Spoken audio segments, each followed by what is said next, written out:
a bad cop's worse than a bad guy because they have the public trust. They have a uniform. They have a badge. Okay. They're more dangerous than a bad guy you know is a bad guy.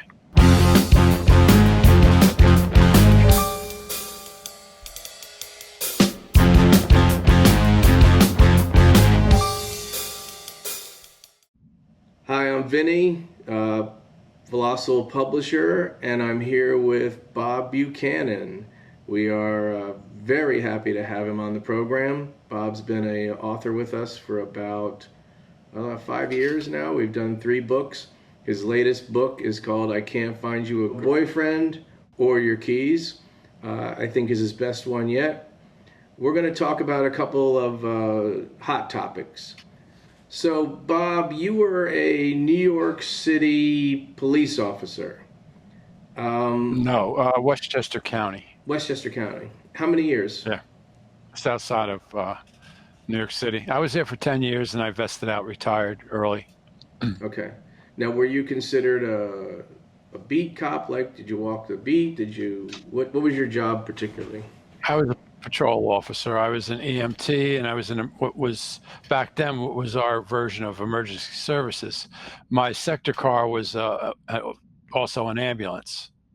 So, and whenever I was by headquarters, if we ever had anything serious, I'd have to go to headquarters, pick up the truck, and bring that out. So, and we were the first EMTs. There was no paramedics at the time. Okay. So you actually have a considerable amount of medical training. Yes. Yeah. Okay. Yes, I do. Was that provided by the police force, or did you get that separately? Yes. Okay. Yeah, no, we were trained by the police force. Okay. In that process, did you have to make any arrests? Oh yeah. Really? I was a patrol officer, and if there was an 80 case, I would be called. We had north and south end of town.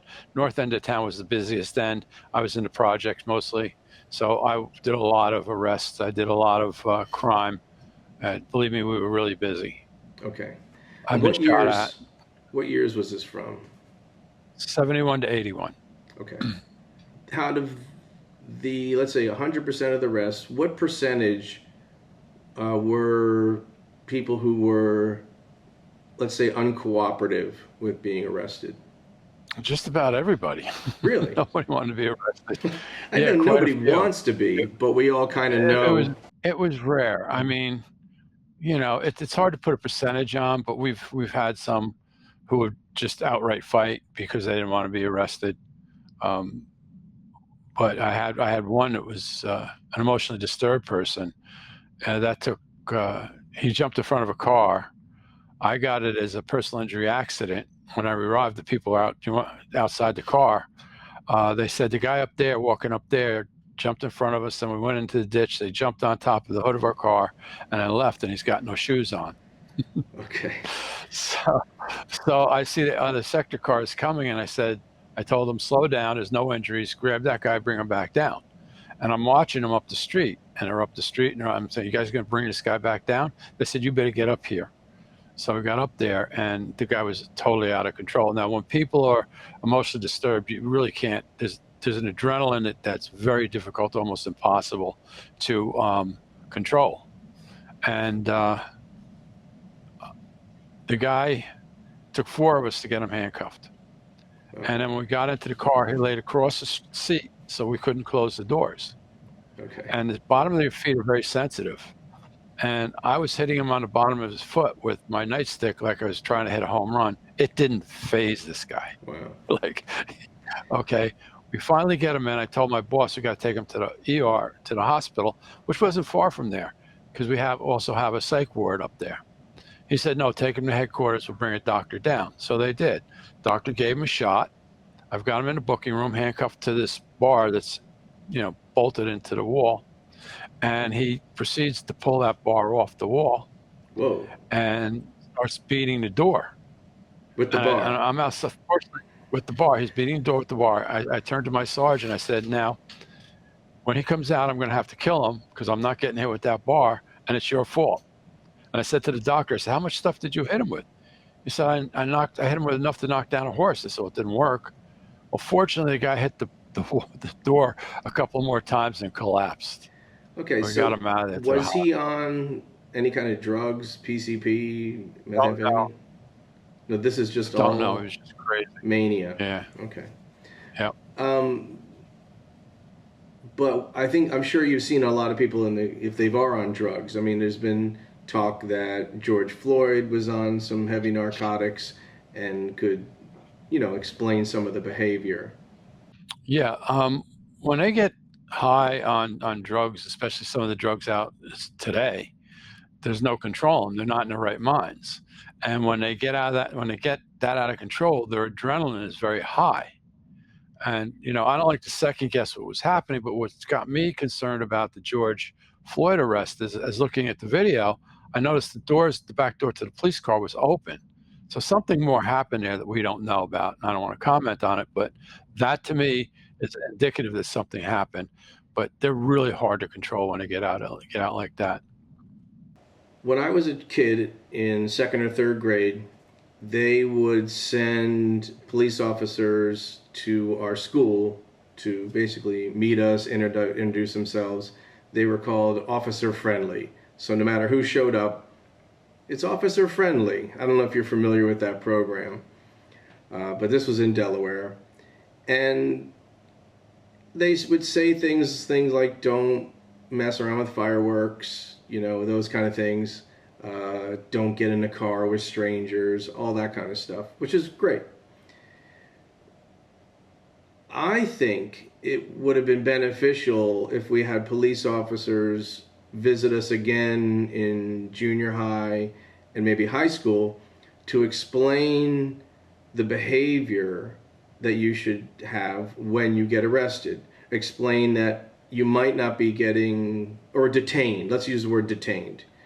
We're being detained for a minute because the police have shown up and they're trying to figure out what's going on. So everybody just cooperate and everything should be fine in a half hour or whatever, and we all go about our business until they figure out what's wrong. Why do you think that program didn't extend into that time period for students? I don't know. It might have been cutbacks, but then today you've got the Dare Cops, which is all about drugs. So all that has been lost to the use of drugs and the overdoses. I get as a medium, I'm getting a lot of kids dying of drug overdoses. So that's what it's been geared to.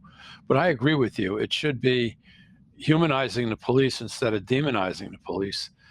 You get along better that way. I mean, I went to my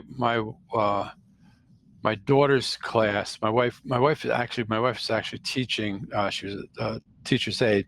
So they brought me into the special ed second grade class or maybe third grade class. They were little kids. And I went as a photographer and I went as a cop. And all the kids wanted to know was, did I shoot somebody? Right. That's They're all. kids. I couldn't get them away from that. So I tried to, push them away. But unfortunately, they don't do that enough. Yeah. It should be done more. In your training, do they ever suggest shoot to maim, or is it always shoot to kill? No, it goes by the penal code of almost every state. Here in New York, you're not allowed to use what's called deadly physical force unless you are concerned that somebody's life is in imminent danger. Okay. Okay. So if you think that they're going to kill somebody with whether it's a knife or a gun, or the only crime here in New York against property where you can use deadly physical force is arson because of the possibility of killing or causing the lives of others. So you have to shoot to kill. Okay. Okay. In other words, the situation's got to be that serious. So we've seen situations where, we've seen a lot where that hasn't happened, where it seems like they could have shot to maim or shot the person in the leg. But I guess that's something that they decide in a court case. I just wondered if it was something that was you got in your training. You got too much faith in the accuracy of police officers. Well, what's funny, I've never fired many firearms. I'm not really a gun person, but most people don't realize that if you have a handgun and you don't have lots of training and lots of practice, you're probably going to miss. So people who buy a gun and keep it in their house and someone breaks in your house, there's a good chance you're going to miss. It's not that easy to hit somebody with a handgun. It's also not that easy to shoot people, Sure. contrary to what people think. Yeah. Okay. A lot of cops are killed because they second guess. All right. My son, who's a police officer in the Bronx, was in a situation with an emotionally disturbed person with a knife. Now, statistically, a guy with a knife can reach you if they're within 12 feet of you, can get to you before you can draw your gun. Okay. He drew his gun. His partner, which was a rookie, was afraid to. Fortunately, that guy saw the gun, dropped his knife, turned around, and ran away. I mean, that's the situation they prefer. Believe it or not, cops don't want to shoot anybody. They don't want to kill anybody. That's not what they're there for. Okay, they're there to help people. It's a calling. I went to the police force, and most cops, look, there's bad cops. There's bad everything. But most of us go into it to help people, to, make life better for people. That's why I was there. I believe that's why my son is there and several others. And then you get the jerks. You get some guys. And in a city, you got 35,000 police officers. You get some that take the badge to hide behind it because they're criminals. Okay. And that's why you have internal affairs. And by the way, when we had one guy was a bigot on our job, we had 114 guys, and none of us liked that guy. Not one of us liked that guy. Okay. Unfortunately, we were stuck with him. He eventually got the opportunity to resign rather, because they caught him stealing. But cops don't like bad cops. Here's how I feel, and I'm sure every cop that I talk to feels the same way, and every cop that hears this will tell you they feel the same way. A bad cop's worse than a bad guy, because they have the public trust. They have a uniform. They have a badge. Okay. They're more dangerous than a bad guy is a bad guy, because you trust him. And there's nothing more, to me, more despicable than a bad cop. Well put. No, I appreciate that. And I think that a lot of people will benefit from hearing that. I wanted to ask you, because a lot of times it will be in the neighborhood, going into any establishment, and you see the police there. And a lot of times I'll wave hello, acknowledge their presence, or how you guys doing, just to be I'm a friendly guy. I do that with everybody. So, but I'd say 50% of the time they're positive. They kind of, yeah, hey, they say hi back, or, good to see you, or whatever, Merry Christmas, or whatever happens to be going on. And then other times they just act like they did not hear me. And so I wondered if there is a general protocol to not engage with the general public on a friendly basis, or is that just Los Angeles? No, I mean, there's no protocol at all, but it's up to the individual. And I always was friendly. I always got along with people. Most of us are.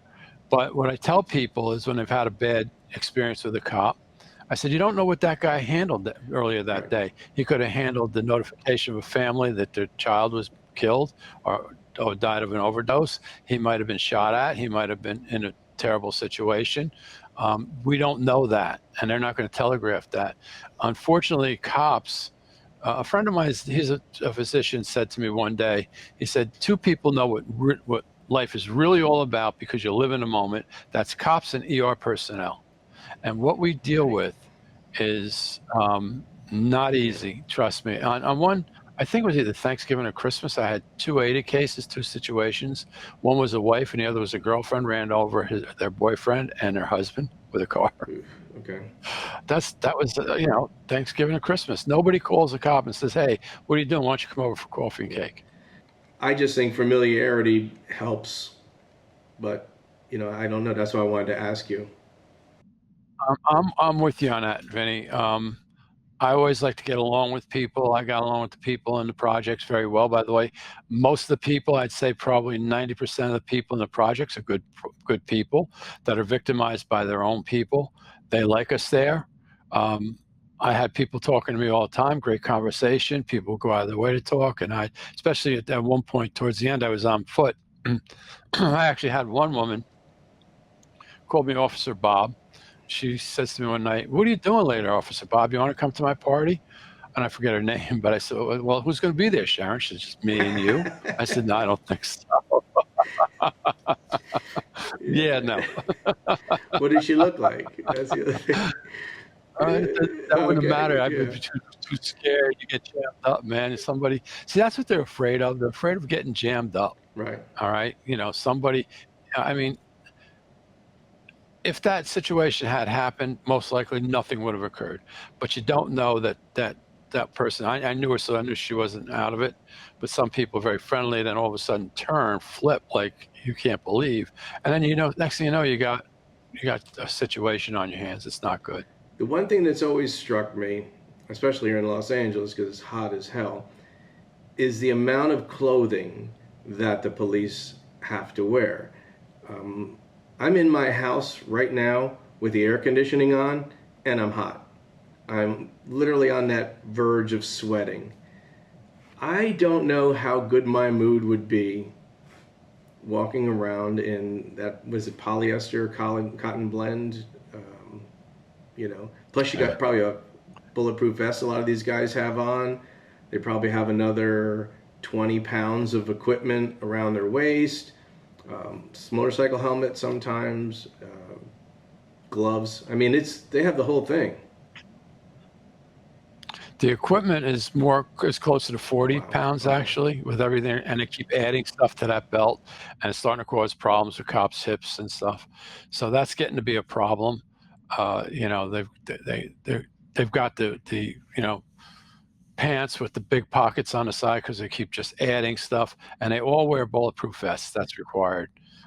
So it is really hot. It's really difficult, but you learn to deal with it. They're trained. They're trained to deal with what they can deal with. And again, it's like any place else. We had some guys on our job, all they want to do is parking tickets. They didn't want to enforce the law. And that was cool. And there were other guys who just wanted to do the job.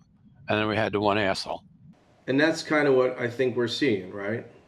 I mean, more or less. Yeah, I mean that cop in Ferguson, I don't know what was going on, getting back to him, but what he did was just, I mean, there's no Yeah. answer. I can't answer. I mean, that guy deserved what he got. You don't do that to Yeah. people. So I think that he might have had some other issues too. Sometimes these cops are on drugs too. They start using steroids and things like that, and cause them to be out of it. Within 20 seconds, you have to make a decision to shoot or not. That's how fast it is. Okay. People don't understand what that's like. People don't understand that the adrenaline starts going, and there's a whole thing behind it. I mean, the first time I got shot at, I didn't go out drinking with the guys. We didn't have help, back then. I decided to go home. This is 4 to 12, and I was fine. I got home around 12. I lived alone, and about 1 o'clock in the morning, I realized I could have I could have died that night, and I had a meltdown. So it's not easy. Do they It's really not. have services available as part of the administration for when something like that happens or somebody is having a rough time?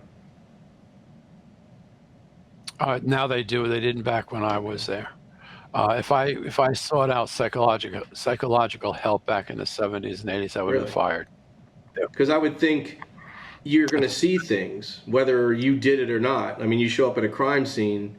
I don't even like to see them on television. So in person could definitely be traumatizing, and even to the point where you would get desensitized is still not a good place to be. Although, I mean, the suicides I saw, the shootings I saw, stabbings, it's pretty brutal. And if I'm a lot more sensitive now. I was sensitive before I got on a job. By the time I got off the job, and one of the reasons why I left is because the boss is against us. I was to the point where you could be sitting in my house talking to me and I wouldn't even acknowledge, I wouldn't even know you were there because it just got that heavy.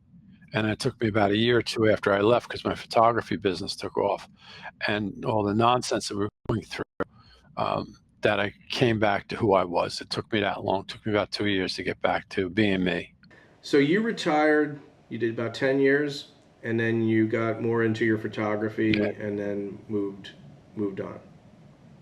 Was your Yep. was your father or anybody else in your family in the police force? No, I was the Okay. only And one. what feel you do you feel compelled you to join? It was a calling. I always wanted to be a cop since I was a kid. I don't know. I couldn't explain it. Um, so I was kind of an adrenaline guy. We kind of see eye to eye on a lot of things, and because if you were saying, "Well, I don't know how I got into it," and I'd say, "Well, I do."